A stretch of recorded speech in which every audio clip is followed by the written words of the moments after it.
Kim Iverson's one of my favorite American broadcasters. I'm so glad that she's joining us again this evening. Kim, welcome back on the mother of all talk shows. Can I trouble you to comment on the British royal family? I do, for this reason only, because I'm sure it's not top of your agenda, but you actually are quite likely to know more about what's going on than we can, because we have basically a blanket covering the truth, a blanket covering accurate information or any information at all. What are you hearing, reading, seeing about this subject in the US media? Of Kate Middleton, that she's just disappeared, that nobody knows where she is, of the latest Yes. photoshopped photograph. I mean, that's what we're getting. We're getting is that there was a photograph, a photoshopped photograph. She had surgery, right, and then she hadn't been seen from, and then there was this photoshopped thing, the photoshopped picture. I don't know. I have to admit that I love following the royal family. It's like my guilty pleasure, but who knows what's going. I mean, there's no. Some people have said, "Oh, she's run off." She's like defected to Russia or something. Some stupid theories. But otherwise, I have no idea what is going on with that whole thing. Except we saw her riding with her mom. I wondered when. Yeah, well, except it may not have been her in that picture. It certainly didn't look like her. Now, of course, we don't know what the impact of surgery has on someone's physiognomy, but it's quite odd that no verifiable picture has been produced in 79 days since we right. last That's not the picture, by the way, that they're showing. I don't think that's the photograph. There's a picture of her with her mom. No. And I think she's in the front seat. Isn't that the one that they said, oh, she's been spotted? Except it's widely believed that that isn't her either. But let's not get bogged down on Picturegate. I'm just, I was wondering when Russia would finally get mentioned in the context of this disappearing Princess Kate, and Putin would get the blame. I didn't expect it to be on my own show, but yeah, if she's run away anywhere, I must hope. Yeah, or from you. I must hope if she has run away, that she's run away to a family values type place like Russia. Kim, you've got your own royal family, the Biden crime family. How are they faring these days? Whatever happened to Hunter Biden? And how is Joe doing? Well, Joe is to be expected for somebody who is suffering from some mental, loss and mental decline.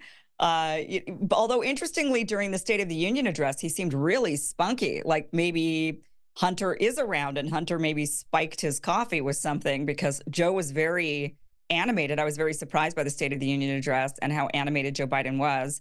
Look, it's just right now it's the same as it's always been, which is that there is a group of people who, and rightfully, I think, are trying to get to the bottom of whether or not there's some corruption with Joe Biden and Ukraine and, his foreign entanglements. How did somebody who has served in the public, and as somebody who's been serving in government for a long time, there shouldn't be a lot of money in it.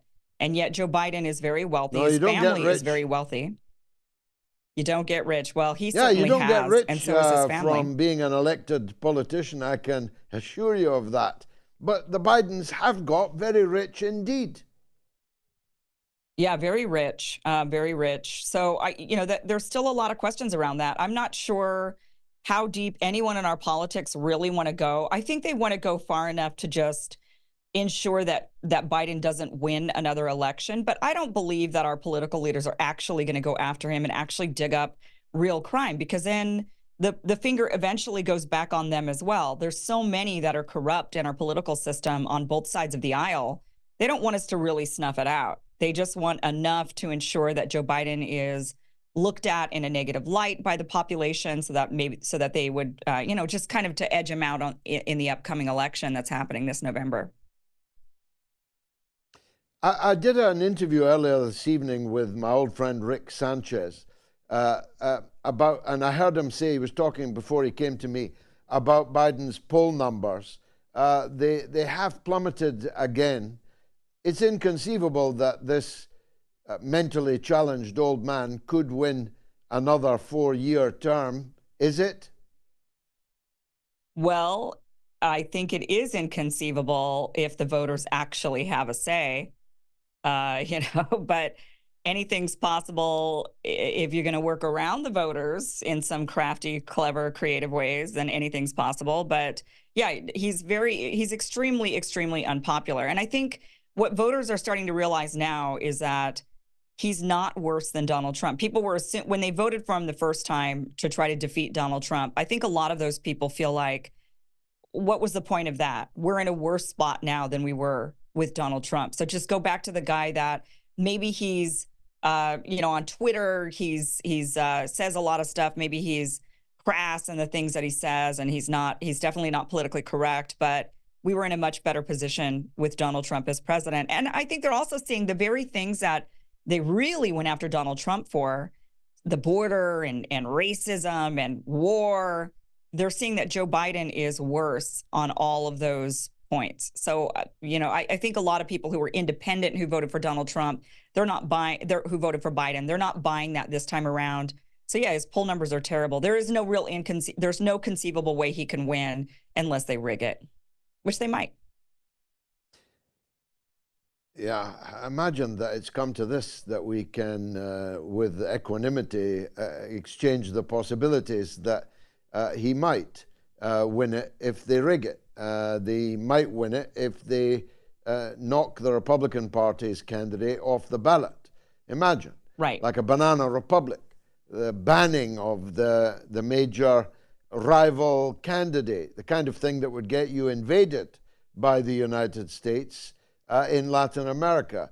It's come to something that we have to worry whether Donald Trump will be terminated with extreme prejudice. What kind of democracy is this? Well, maybe it's not one. Maybe it's not one. Maybe we've just been told that it is one. Certainly, a lot of the things that we've been told by our political class, by our media, by the gaslighting, have panned out to not be true. I mean, when we look at all of our foreign policy decisions, all of this supposedly to free people, save lives. Could you imagine the saying that with a straight face? And spreading, we're doing all of these things to save the world, to spread democracy, to save lives. And yet all of that is panning out to be untrue. There's just more truths coming out about our political leaders, about our elites, about our government, that a lot of Americans who really believed that we lived in the best country in the world, because we've been taught that since we were born, that we were lucky to be born in the United States of America.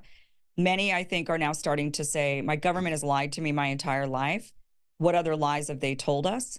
And I think a lot of people are starting to feel like the facade of democracy is one of those things, that they really ultimately just put into power who they want in power, and they'll do anything to ensure that the people who they don't want in power don't get into power.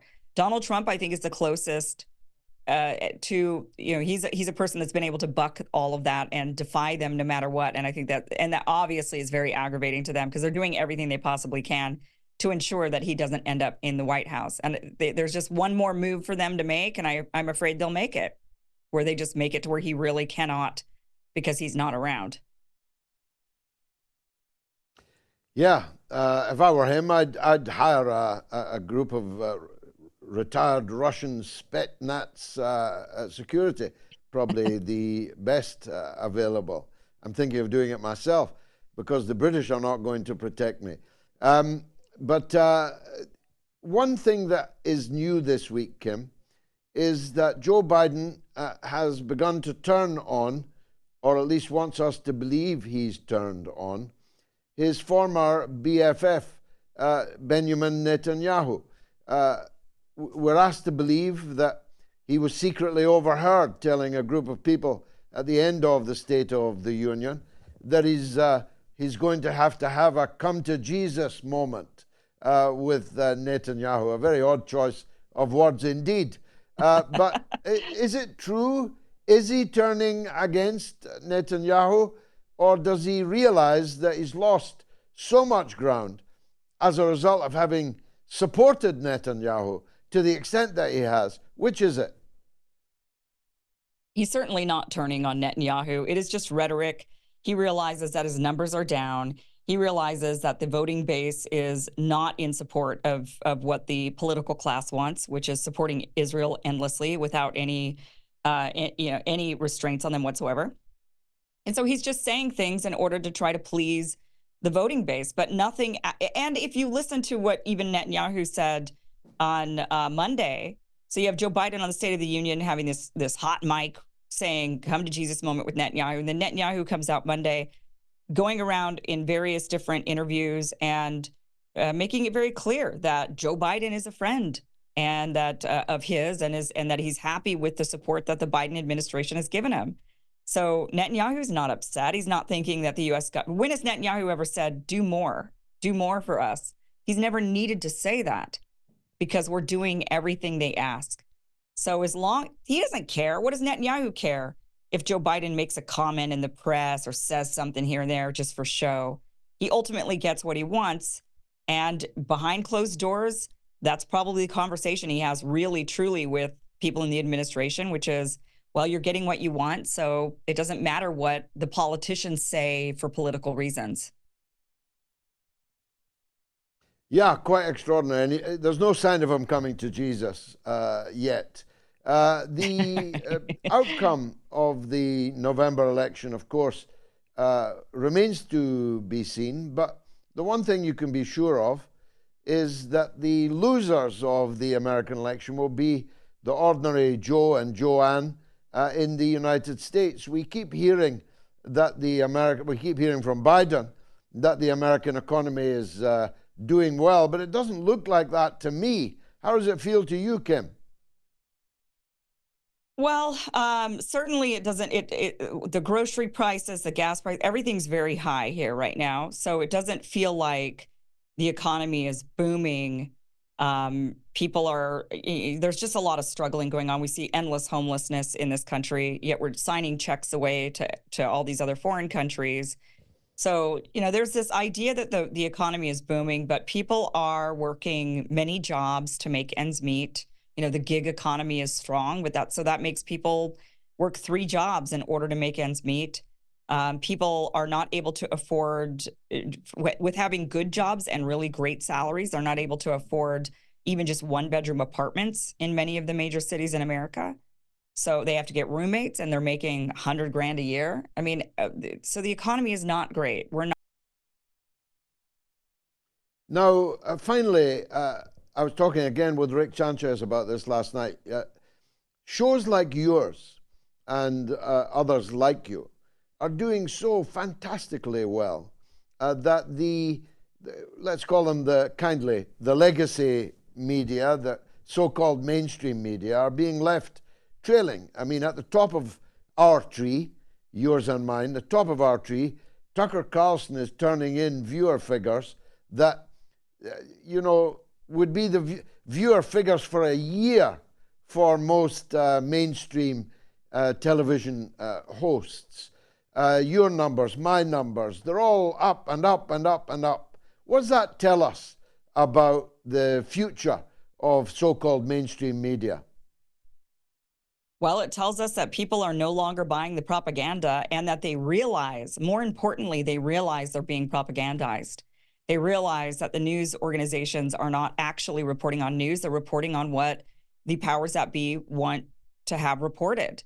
And that has become, especially in this country right now, I'm not sure what's going on in your country, but here it's becoming more blatantly obvious. When you've got organizations like the New York Times, for example, doing an investigation to find out who leaked the latest batch of Pentagon documents, and then finding out who that is and turning that person's name into the authorities. The journalists were doing that. Wow. That is just going to show that the mainstream media has turned into the henchmen of the elites. When you've got CNN and Fox News saying the same exact things about the pandemic, fear-mongering everybody, even when it was completely against the science that we were seeing coming out, people are waking up to this.